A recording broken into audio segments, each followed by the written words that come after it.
اللہ تعالیٰ نے سورہ یوسف جیسی کہانی اور کوئی نہیں سنائی. خود اللہ نے کہا نحن نقص علیک احسن القصص، میرے محبوب آپ کو سب سے خوبصورت کہانی سنو، سب سے خوبصورت.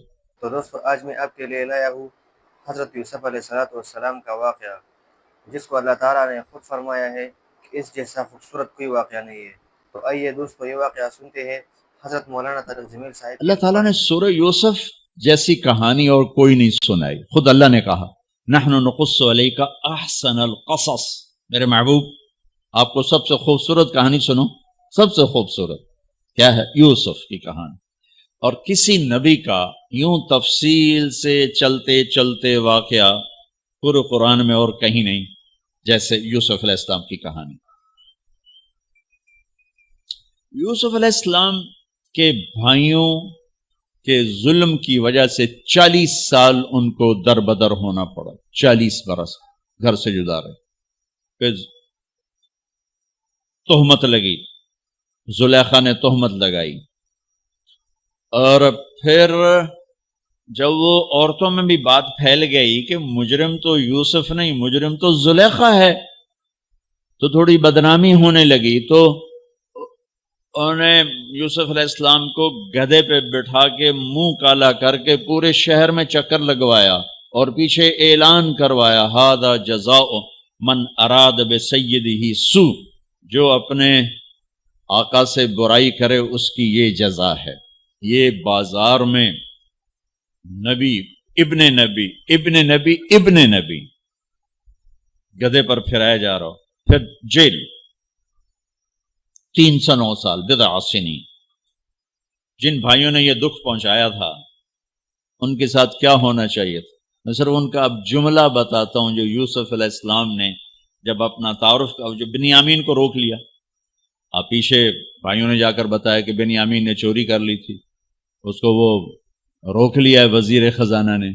یعقوب علیہ السلام نے فرمایا کہ نہیں بیٹے میرا یہ خط لے جاؤ اور اس کو دے دو تو وہ امیدیں چھوڑ دے گا. تو وہ خط ایک بڑا دردناک، وہ بڑی تحریر تھی. لکھا تھا عزیز مصر کے نام، ہم انبیاء کی اولاد شروع سے ہی آزمائش کی بھٹی میں ہیں. میرے دادا کو آگ میں ڈالا گیا، میرے چاچا کو چھری کے نیچے سے نکال، باپ کا لفظ آتا ہے، میرے باپ کو، چاچے کو بھی باپ عربی میں کہتے ہیں، چھری کے نیچے سے نکالا گیا. میرے بچے کو مجھ سے چھینا گیا. آج 40 سال ہو گئے مجھے اس کی خبر نہیں. تیری بڑی مہربانی میرا بیٹا واپس کر دے، ہم چور نہیں. اچھا، چونکہ یعقوب بھی نبی، یوسف بھی نبی، جب یوسف علیہ السلام اقتدار میں آ گئے تو اللہ کی طرف سے اجازت نہیں باپ کو بتانے کی کہ بھائی بتا دو میں ٹھیک ٹھاک ہوں. خاموش، وہ خاموش. صبر پک رہا ہے. جب یوسف علیہ السلام نے خط پڑھا تو بہت روئے اور اللہ کی بارگاہ میں دعا مانگ، یا اللہ اب مجھے ملا دو، اپنے گھر والے ملا دو، بتا دو. پہلے روکا ہوا کہ اب بتا دو. تو یوسف علیہ السلام نقاب اوڑھتے تھے، اپنے حسن ایسا تھا، نقاب اوڑھتے تھے کوئی فتنے میں نہ پڑے. تو جب وہ دوسری دفعہ بھائی آئے، تیسری دفعہ، تو ایھا العزیز قد مسنا واہلنا الضر وجئنا ببضاعۃ مزجاۃ فأوف لنا الکیل وتصدق علینا ان اللہ یجزی المتصدقین. کیا عاجزی ان کلمات. جناب لائے تو کچھ نہیں ہے بھائی، یہ 2 پھوٹی کوڑیاں ہیں، ہمیں کچھ غلہ دے دو، بڑی بھوک اور فاقہ ہے. تو یوسف علیہ السلام نے ایسے نقاب ہٹایا، ایک دم انہوں نے یوں دیکھا، ابھی پہچانا نہیں. میں یہ جملہ بتانا چاہتا ہوں کہ اللہ سبحان، انبیاء کے اخلاق کیا ہوتے. مجھے کیوں سنا رہے ہیں؟ آپ کیوں سنا رہے ہیں؟ کہ ہم اس کو پیچھے چلنے کی کوشش تو کریں. کیوں بد اخلاق ہو کے مرنا چاہتے؟ کیوں لوگوں کے دل توڑ کے اپنی قبر میں جاتے ہیں؟ اسے ٹوٹنے دو، اسے اللہ اقبال کی قبر روشن کرے. تو بچا کے نہ رکھ اسے، تیرا آئینہ ہے وہ آئینہ، کہ شکستہ ہو تو عزیز تر ہے نگاہ آئینہ ساز میں، اسے ٹوٹنے دو، اس کے ٹوٹنے پر اس کی قیمت بڑی لگے گی، اس سے وہ فریادیں نکلیں گی جو عرش کو ہلا دی، جو ساز سے نکلی ہے وہ دھن سب نے سنی ہے، جو تار پہ بیتی ہے وہ کس دل کو پتا ہے، اس سے وہ نغمے نکلیں گے کہ اللہ کے عرش کو ہلا دیں گے۔ اپنے آپ کو توڑ دو، دوسرے کو مت ٹوٹنے دو، اپنے آپ کو توڑ دو، اپنے آپ کو توڑ دو کہ کائنات کا اٹل قانون ہے، ٹوٹ کے چیز بنتی ہے۔ یہ کتنی دفعہ یہ توڑا گیا، پھر اسے جوڑا گیا، پھر یہ روڈ بنا ہے، یہ کپڑا کتنی دفعہ کٹا پٹا اور پھر جا کر زیب تن ہوا ہے۔ هل علمتم ما فعلتم بيوسف وأخيه اذ انتم جاہلون۔ یہاں جو انہوں نے کیا تھا اس کے مطابق جملہ ہے قد علمتم ما ظلمتم بیوسف واخیہ اذ انتم عامدون۔ اب میں دونوں کا فرق بتاتا ہوں۔ یوسف علیہ السلام کو کہنا چاہیے تھا آئیو نا ذلیل ہوتے میرے اگوں، لگ گیا نا پتا تو تم نے جو میرے ساتھ ظلم و ستم جو تم نے میرے اوپر ڈھائے، اور جان بوجھ کے تم نے مجھے گھر سے بے گھر کیا، آج اس کا مزہ چکھ رہے ہو کہ نہیں چکھ رہے ہو، یہ کہنا تھا۔ قد علمتم، تمہیں سارا پتا تھا، تم نے مجھے گھر سے نکالا، کنویں میں ڈالا، بازار میں بکا، تہمتیں اپنے دامن میں سمیٹ کے جیل میں گیا، یہ کہنا تھا۔ واہ واہ، یوسف علیہ السلام پہ قربان جاؤں۔ هل علمتم ما فعلتم بیوسف واخیہ اذ انتم جاہلون۔ مجرم کی طرف سے صفائیاں پیش کر رہے ہیں، مدعی۔ آپ بے خبری میں حل وہاں بولا جاتا ہے کہ مجھے پتا ہے کہ جو بات میں عثمان کو کہنے لگا ہوں اس سے معلوم نہیں۔ اردو میں ہم کہتے ہیں عثمان تمہیں پتا چلا، ابو بکر تمہیں پتا چلا، یہ ہے ہمارا محاورہ۔ تو عربی میں حل میرے بھائیو، آپ کو پتا نہیں چلا تھا بے خبری میں ما فعلتم، فعلا عربی زبان کا سب سے کمزور لفظ ہے۔ تھوڑا بہت یوسف کے ساتھ اور بھائی کے ساتھ کچھ معاملہ ہو گیا تھا، اور وہ بھی تمہاری ویسے نادانی میں ہو گیا، کوئی جان بوجھ کے نہیں ہو، اذا تم جاہلون، نادانی میں ہو گیا ہے۔ کسی میں ظرف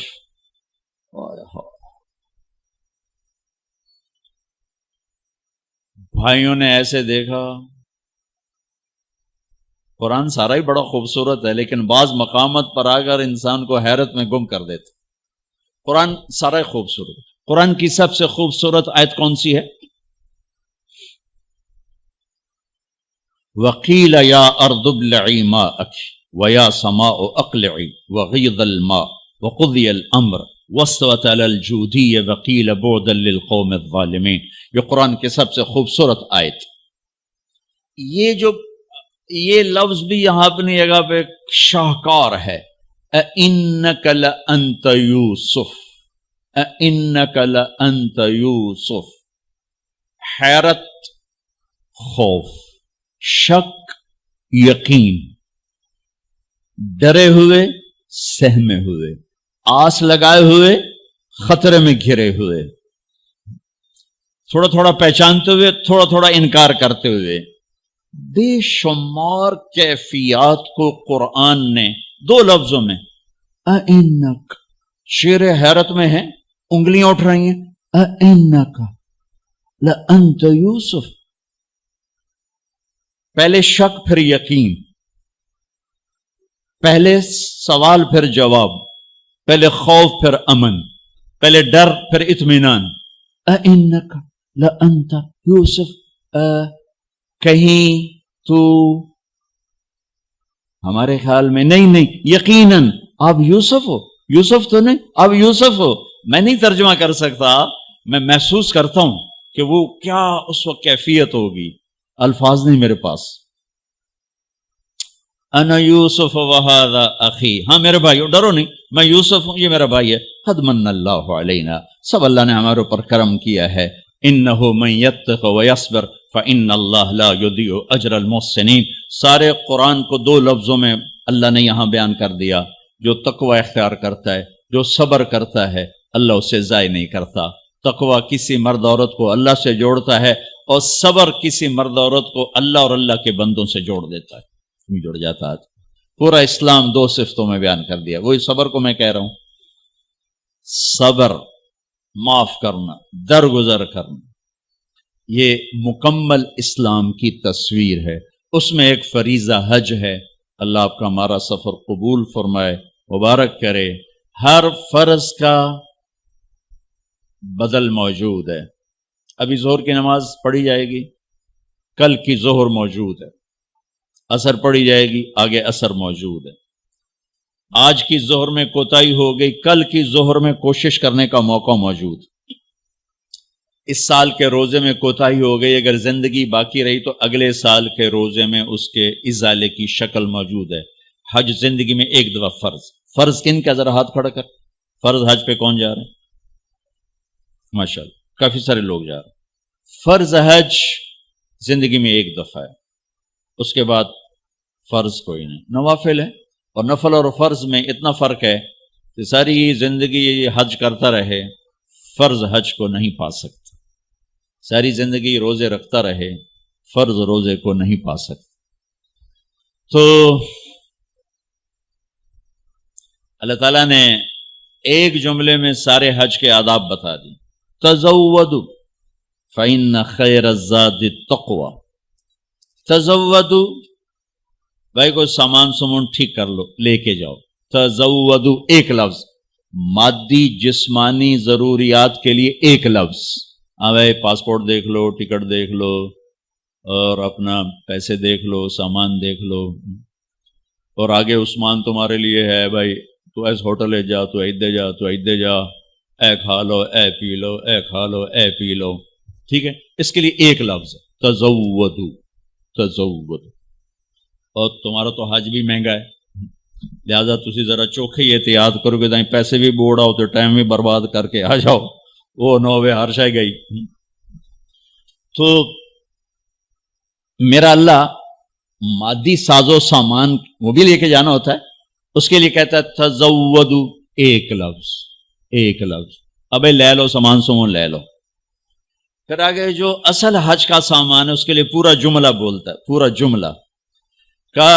ایک سامان میں تمہیں اپنی طرف سے بتاتا ہوں، کیا لینا ہے کچھ نہیں بتایا.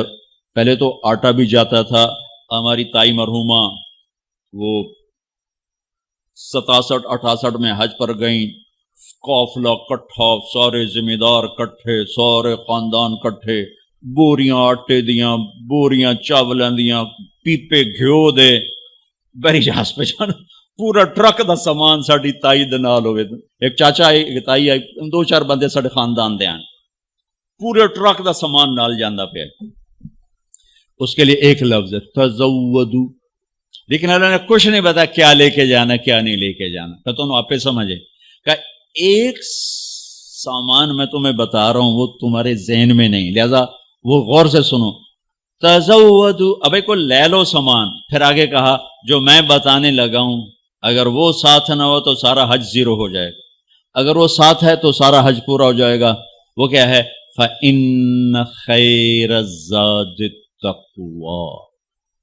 اتنا لمبا جملہ بتایا کہ سب سے بہترین حج کا سامان ہے تقویٰ. تقویٰ یہ ساتھ لے کے جانا، تو ہمارا حج مزدار ہو جائے گا، بہترین ہو جائے گا. باقی اونچ نیچ ہو جائے گی لیکن بہترین ہو جائے گا. ایک سال بارش آ گئی، 8 لاکھ کھلے روڑ گئے تھے، 2 لاکھ کھلے روڑ گئے تھے، 15 لاکھ کھلے روڑ گئے، بیٹھے رہو گئے. تو اللہ جب چاہے نظام توڑ دے، جب چاہے سارا نظام ختم کر دے. لیکن تقوی کو نہ بارش لے جا سکتی، نہ بجلی، نہ بھاپ، نہ گرمی، نہ سردی، نہ خیمہ، نہ ہوٹل. کیا ہر مرد عورت کراچی سے چلنے سے پہلے حج کے سفر کے لیے تقوی کا سامان اکٹھا کرے، آنکھ میں حیا کا سرما لگائے، آنکھ بے حیا نہ ہو، کانوں میں ڈاٹ لگائے، کسی کی غیبت نہیں سننی، کسی کی برائی نہیں سننی، منہ پہ ٹیپ لگائے، گالی نہیں دینی، غیبت نہیں کرنی، لڑنا نہیں، جھگڑنا نہیں، بدتمیزی نہیں کرنی۔ چھوٹی چھوٹی باتوں پہ لڑ رہا تھا، مینو کمرہ نہیں دیتا، مینو ایتھے نہیں دیتا، مینو ایتھے نہیں دیتا، روٹی ٹھڈی آ گئی، سالن ٹھڈا آ گیا، وہ اس پہ لڑ رہے ہوتے ہیں۔ وہ بھول جاتے ہیں ہم تو اللہ رسول کے مہمان ہیں، اور اللہ رسول کی مہمانی میں جو تکلیف آتی وہ تو جنت کا سامان بن رہا ہے۔ آپ کو ایک بات بتاؤں، جتنا بھی یہ تمہیں سکھ پہنچائے گا نا، تو اللہ دھکا ضرور لاؤنا ہے۔ تو جہاں دھکا آئے نا وہاں بیٹھ کے دعا کرنا، اینو گالی نہ کڑے جی، اس سے دعا کرے جی، کتھے ابو بکر سدو، کتھے عثمان سدو، نہیں کہ یا اللہ تیری طرف سے حال آیا ہے، یا اللہ یہ تیرے سامنے ہماری یہ عرضی، یہ درخواست، یہ درخواست، یہ درخواست، میرے رب کی قسم وہ دعا کی قبولیت کا وقت ہے۔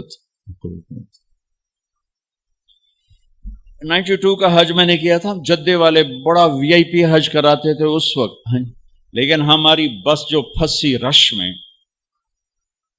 تو 32 گھنٹے بس میں گزار کے ہم بس پہ چڑھے اور بس سے ہی واپس میں نہ پہنچ، نہ ہمیں عرفات کا میدان ملا، نہ ہمیں خیمہ ملا، نہ کچھ کھانے کو ملا، نہ کچھ پینے کو ملا۔ جون کے مہینے کا حج تھا، جون کے مہینے، 2 عورتیں اس میں بے ہوش ہوئیں پیاس کی شدت کی وجہ سے۔ تو اللہ نہ کرے کہ ایسا ہو، میں یہ بتا رہا ہوں کہ جب اللہ سے آسانی، ابھی سے 2 نفل پڑھو، یا اللہ آسانی کرنا، یا اللہ آسانی کرنا، یا اللہ آسانی کرنا۔ وہ ہمارے جلائے ہمارے پنجابن کو پاولی کہتے ہیں، بڑے کمزور سی قوم اور بڑے بھولی بھالی قوم۔ تو وہ ایوب جلایا تھا، پاولی سمجھتے کچھ، مجھے اپنی زبان کا مزہ زیادہ آئے گا۔ اس کو ہو گیا بخار ہو گیا لمبا۔ ایوب علیہ السلام پہ 18 سال بیماری رہی ہے، ٹھیک ہے۔ وہ کہنے لگا اللہ سائیا، میں تو ایوب نبی نہیں، میں تو ایوب پاولیاں، میرا بخار کیوں لمبا کیتی جان، میرے نال تا مہربانی کر، مینوں کدے پھا چڑھے۔ تو تم سب کہنا یا اللہ ہم تو ایوب جو لاہے ہیں، ایوب نبی نہیں ہے، آسانیاں کر یا اللہ، آسانیاں کر یا اللہ، برگر بھی کھواتے حج بھی کرا، آئس کریم بھی کھواتے حج بھی کرا۔ اللہ سے مانگنا، مشقت کبھی نہ مانگنا، کبھی نہ مانگنا، کبھی نہ مانگنا۔ میرے والد صاحب رحمت اللہ علیہ ڈیرے میں بیٹھے ہوئے تھے، لہر میں آ گئے، اللہ سائیں آپ بخار دے میں توڑے گناہ تا معاف ہونا۔ راتی 104 تو چڑھیا 104 تے اب حال میں کیا اب بابا رب نو ایڈا چھوٹا تو بنا چھڑے بھئی بخار نال ہی گناہ اس معاف کرنے، تو ایویں منگیا یا اللہ میرے گناہ معاف کر، ہن منگیا ہی تو بھو گناہ۔ اللہ سے مشقت نہ مانگنا، یا اللہ آسانیاں کر، یا اللہ آسانیاں کر۔ لیکن اگر آ جائے، ہاتھ اٹھا لیں، وہی عرفات ہوگا، وہی مزدلفہ ہوگا، وہی مینا ہوگا، چاہے مکے میں آئے، چاہے مکے اور مدینے کے سفر میں آئے، چاہے ایئرپورٹ پر آئے، جدے میں آئے، جہاں بھی آئے، ناگواری مشقت، ہاتھ اٹھا لیں، سیدھی جائیں گی دعائیں اللہ کے عرش، چونکہ اب اللہ کے مہمان بن چکے، اور آپ کو پروٹوکول افسر، آپ کا استقبال کرنے والے لاکھوں کروڑوں فرشتے ہیں جو آسمان سے اتریں گے، اور آپ کے لیے خصوصی طور پر استقبالیہ میں ابراہیم علیہ السلام کو اللہ نے کھڑا کیا قیامت تک۔ کیا کہا ہے؟ اذن فی الناس بالحج یاتوک رجالا وعلی کل ضامر یاتین من کل فج عمیق۔ ابراہیم اذان دے، آواز لگا حج کی، لوگ حج پر آئیں گے تیرے پاس، یاتوک، ابراہیم علیہ السلام کو گئے ہوئے 4000 سال ہو چکے ہیں، اللہ کہہ رہے ہیں تیرے پاس آئیں گے، تیرے پاس آئیں گے، یعنی تو میری طرف سے میرے مہمانوں کا استقبالیہ بنے گا، استقبال کر میرے مہمانوں کا۔ لہٰذا یہ سفر بہت مبارک ہے، اس میں لڑائی نہیں کرنی، جگہ پہ نہیں لڑنا، کمروں پہ نہیں لڑنا، کھانے پہ نہیں لڑنا، جو آ جائے اسے برداشت کر کے اللہ سے دعاؤں میں نفلوں میں لگ جاؤ، دعا میں لگ جاؤ، تسبیح میں لگو، تلاوت میں لگ جاؤ، گناہوں کی معافی میں لگ جاؤ۔ بہت سیزن ہے اللہ پاک سے مانگنے کا کہ اللہ ہمارے ساتھ سہولت عافیت کو معاملہ کرے۔ ہم اس قابل نہیں کہ ہم اس کی مشقتوں کو برداشت کر سکیں۔